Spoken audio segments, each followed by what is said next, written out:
Well, today is the day I finally get to release my freezer monitor for sale.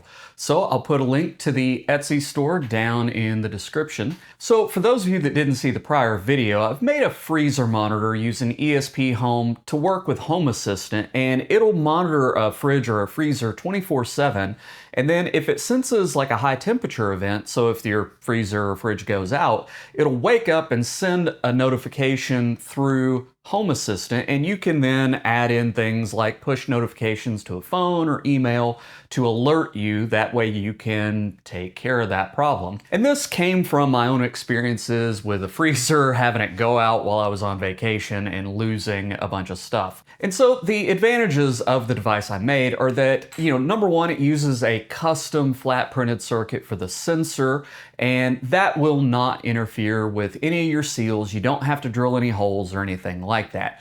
It also uses an onboard RTC system so that it gets exceptionally long battery life while working with Wi-Fi. And I've made it so that the device can be set up without you having to do any code. So basically you'll be able to add it into Home Assistant like any other smart home device without having to do any configuration or YAML. It should just work. So next up, let me show you what you'll get if you order one of these and give you a little rundown of the initial setup. All right, so I've tried to make first-time setup as easy as possible. The kit that I'm selling comes with everything you see here. So I've got a brand new fresh flashed board, and then we're gonna need an enclosure. Now I'm not selling it with the enclosure, but I've got the files out on the GitHub. You can go grab and 3D print your enclosure. So the hardware that's going to be included, there will be a couple of small mounting screws and then all the magnets for this enclosure. So there's two large ones for the bottom. And so I tend to keep them the same polarity, but again, those will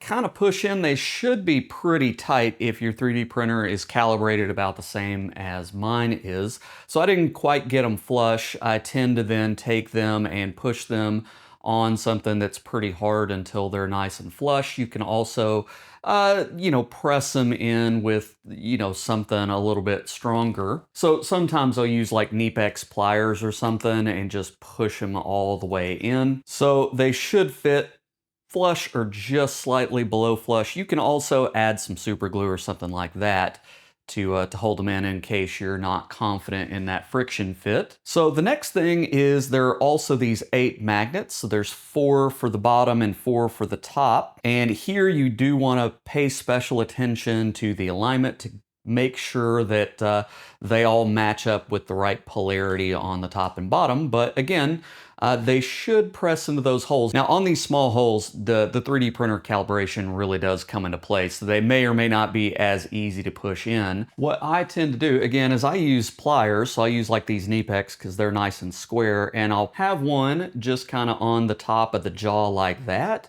and then I can get it set so that I just come in on this side, and when I squeeze, it'll push that thing in there, and then I'll just do all the rest. And I always make sure, like I said, to keep them all the correct polarity.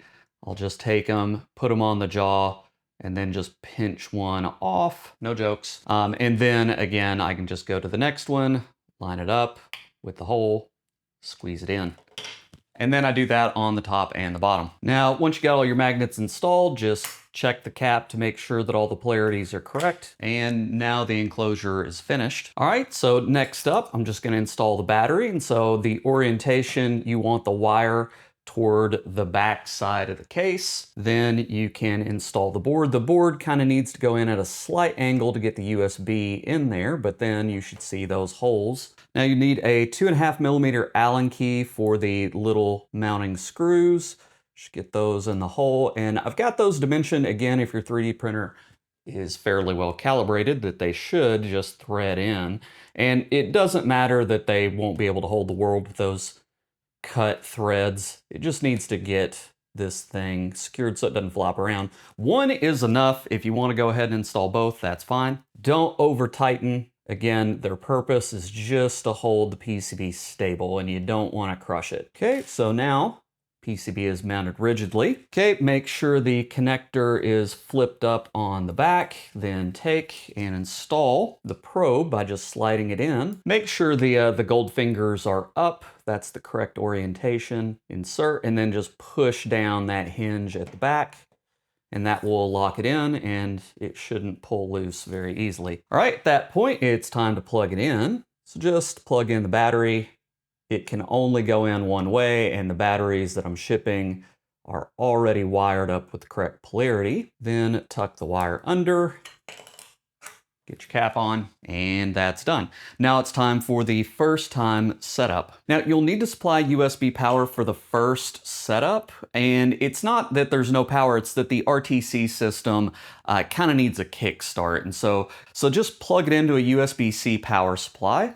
And once you've got it plugged in, you should be able to go into your phone or anything else, and there will be a Wi-Fi hotspot open called Freezer Monitor Setup. So just go ahead and click on that. And whenever you go into it, it will open up a little captive portal, and then you can select whatever Wi-Fi network you wish. Go ahead and give it your password, save it, and now the device should show up on your network. Now go ahead and again leave the USB power on, but you do want to quickly go into your Home Assistant, go into Settings, go into your Devices and Services, and now you should see at the top, it should say Freezer Monitor and then the MAC address, and go ahead and say Add, and then it will take you into the device. And here's for the first time setup, where if you want to configure your clear temperature, high temperature, or your keep on for configuration, any of that stuff. So I'm gonna go ahead and say keep on for configuration. Now I can adjust my wake interval if I want. You can adjust your start times if you want. Again, your temperatures if you want. You should see everything being reported in the sensors section, and that's basically it. Now, if you want, you can go ahead and set up automations for notifications. I've also, in the GitHub, got some instructions on setting up a helper in Home Assistant for the keep on. That way you can flick it in Home Assistant, and even if the device isn't connected, the next time it connects, it will recognize it and keep the device awake. That way you can do any remote configuration or programming without having to go and touch the device.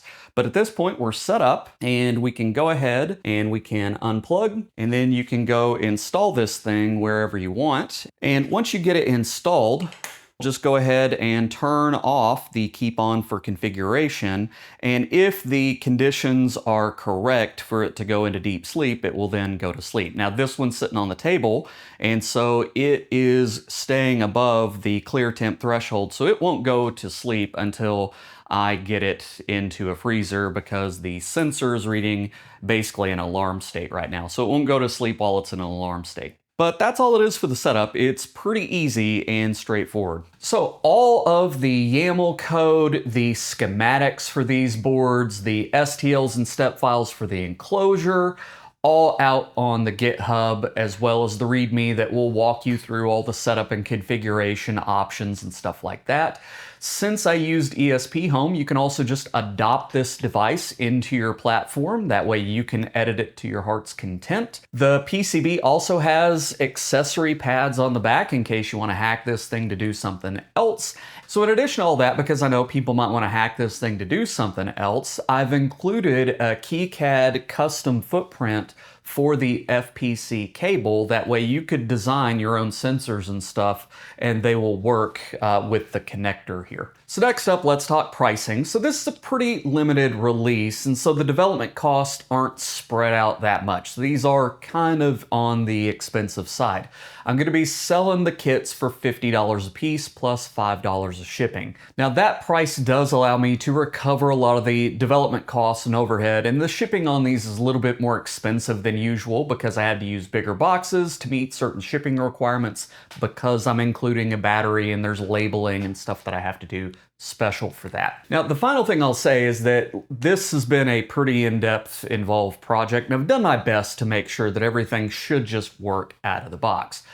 Do be aware, though, that I've only done my own testing as much as I can, so I do kind of intend this for people that are a little bit more familiar with Home Assistant and ESPHome, because there could be some teething issues. I haven't had these out in the wild being tested. I am pretty confident in the hardware, so I think any issues probably will just be restricted to maybe some quirks of the setup or something like that, getting it out of the gate. If you do order one of these and you have any problems, feel free to post that stuff on the GitHub repo. That'll probably be the best place to get technical help. So that's going to wrap up this video. It was just a brief announcement because I had a lot of other people asking in the comments of the other video, when can they buy one of these? Well, now you can buy one of these. For everybody else, as always, feel free to leave comments and discussion down below. I always appreciate getting that feedback.